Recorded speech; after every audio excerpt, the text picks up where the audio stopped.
میرا نام نسرین ہے۔ میں خانیوال کے تھانے میں بطور لیڈی کانسٹیبل کی اپنی ڈیوٹی سر انجام دے رہی ہوں۔ میری شادی کو 1.5 سال ہو گیا ہے۔ میرا 3 ماہ کا ایک بیٹا بھی ہے۔ وہ پچھلے چند دنوں سے بیمار تھا۔ میں اسے اس کی دادی کے سپرد کر کے آتی تھی، مگر اس کی طبیعت سنبھلنے میں نہیں آ رہی تھی۔ میری ساس کہنے لگی، بیٹے اپنے بیٹے کو ڈاکٹر کے پاس لے چلو، یہ نہ ہو کہ تمہاری ملازمت کے چکر میں بچہ مزید بیمار ہو جائے اور تمہارا بڑا نقصان ہو جائے۔ میں اپنی ساس کی بات سن کر گھبرا گئی، اس لیے تھانے سے چھٹی لے لی، مگر میرے بیٹے کی طبیعت زیادہ بگڑ گئی تھی۔ جب ہی تو وہ ٹھیک نہیں ہو رہا تھا۔ 3 دن میں اس کی تیمارداری میں لگی رہی تھی، دعائیں منتیں کیا کچھ نہ کیا تھا۔ میں نے آخرکار اللہ نے میری سن لی تھی، میرا بچہ ٹھیک ہو گیا تھا تو میں واپسی ڈیوٹی پر آ گئی تھی۔ مجھے جیل میں ایک نیا چہرہ نظر آیا تھا۔ میں نے اپنی ساتھی لیڈر کانسٹیبل سے پوچھا، اس لڑکی کا کیا جرم ہے؟ میری ساتھی نازیہ نے جو بات بتائی اسے سن کر میں تو دنگ ہی رہ گئی تھی۔ وہ کہنے لگی، یہ لڑکی اپنے 6 ماہ بچے کو مار کر آئی ہے۔ یہ الفاظ میرے لیے برداشت کرنا ناممکن تھا۔ میرے سامنے اس وقت ایک ایسی لڑکی تھی جو انسان کہلانے جانے کے بھی قابل نہ تھی۔ اس کی عمر لگ بھگ کوئی 19-20 برس تھی۔ میرے چہرے پر معصومیت بھی بلا کی تھی۔ میں بولی، تم نے اپنے بچے کو کیوں مارا؟ اس نے میری بات انسنی کر دی۔ وہ اداس سی نگاہیں یہاں وہاں گھما رہی تھی۔ میں نے نازیہ سے پوچھا، اس کا جرم ثابت ہو گیا ہے کیا؟ نازیہ نے سر اس بات میں ہلا دیا تھا اور کہنے لگی، اسے پورے محلے نے رنگے ہاتھوں پکڑا ہے۔ میرا دل دہل گیا تھا۔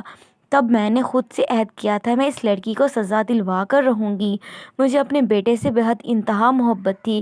جب میں نے دوسرے بچے کو ایسی دردناک موت کے متعلق سنا تو میرا دل دب گیا تھا۔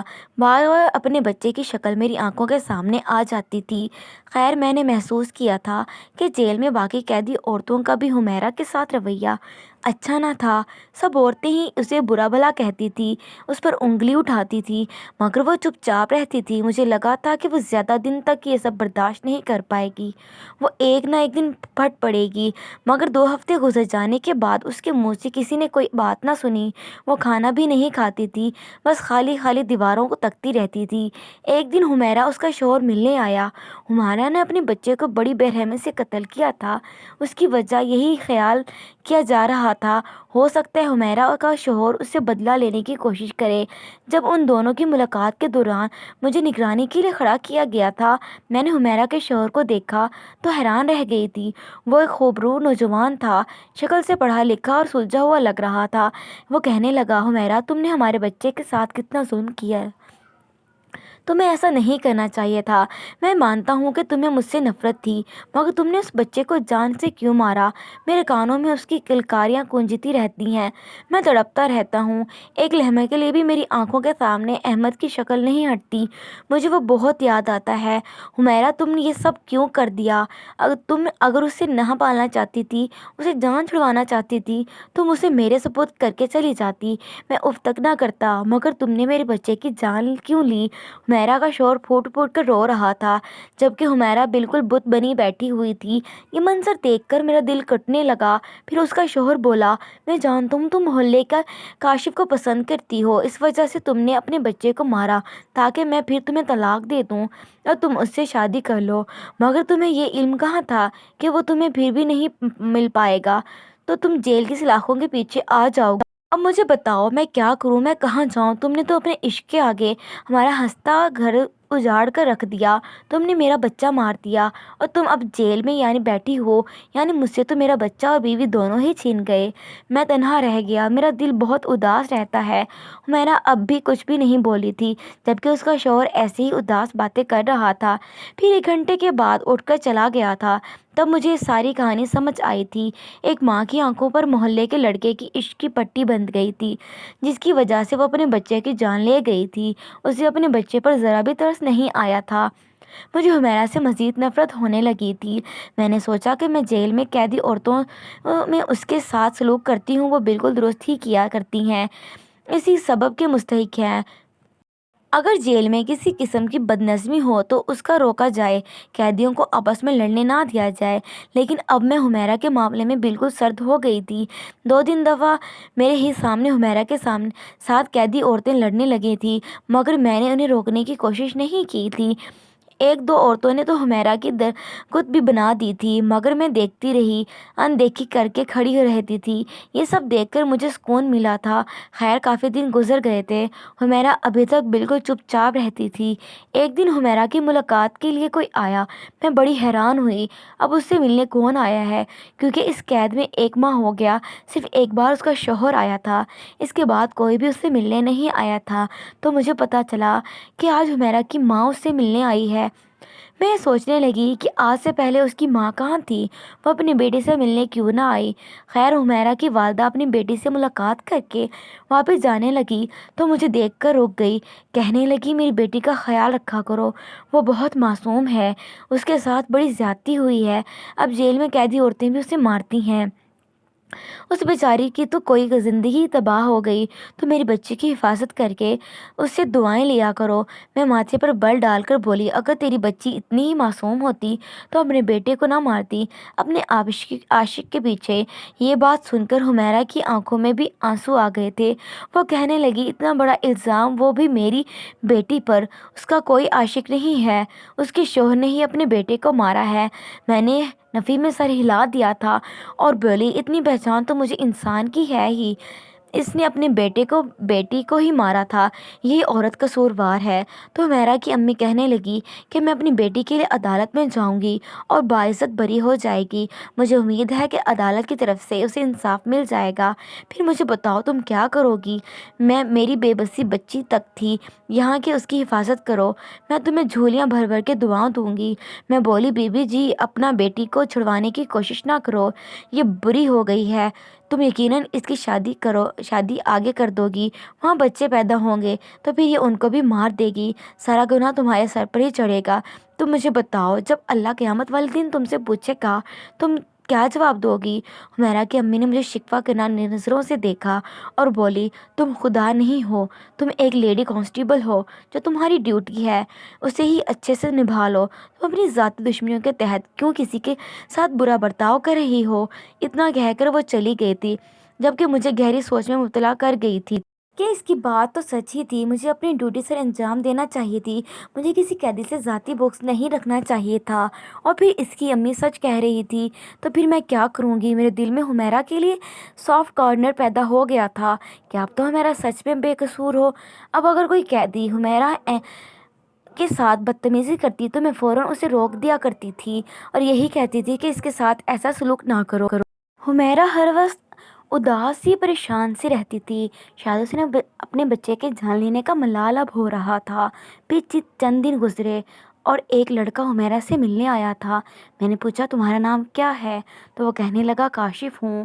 یہ بات سن کر تو میرے کان کھڑے ہو گئے تھے، یہ یقیناً یہ حمیرہ کا عاشق کا، میں نے ان دونوں کی ملاقات کرا دی تھی اور اس بار بھی میں پاس ہی کھڑی تھی، مجھے تجسس تھا کہ آخر یہ باتیں کیا کرتے ہیں، تو اس لیے میں جان بوجھ کر ان کے ارد گرد چکر لگاتی رہی تھی۔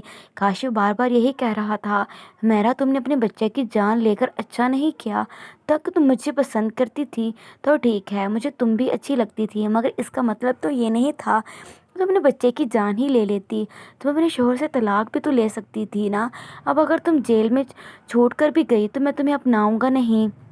اتنا کہہ کر کاشف چلا گیا تھا اور حمیرہ بت بنی بس دیوار کی جانب دیکھتی رہی تھی۔ تب میں آگے بڑھی اور بولی دیکھ لیا، یہ دنیا کے رشتے ایسے ہی ہوتے ہیں، کوئی کسی کا نہیں ہوتا، تم نے بلا وجہ ہی اپنے بچے کی جان لی تو بس مجھے دیکھ کر رہ گئی تھی، اس نے آج بھی مجھ سے کچھ نہیں کہا تھا۔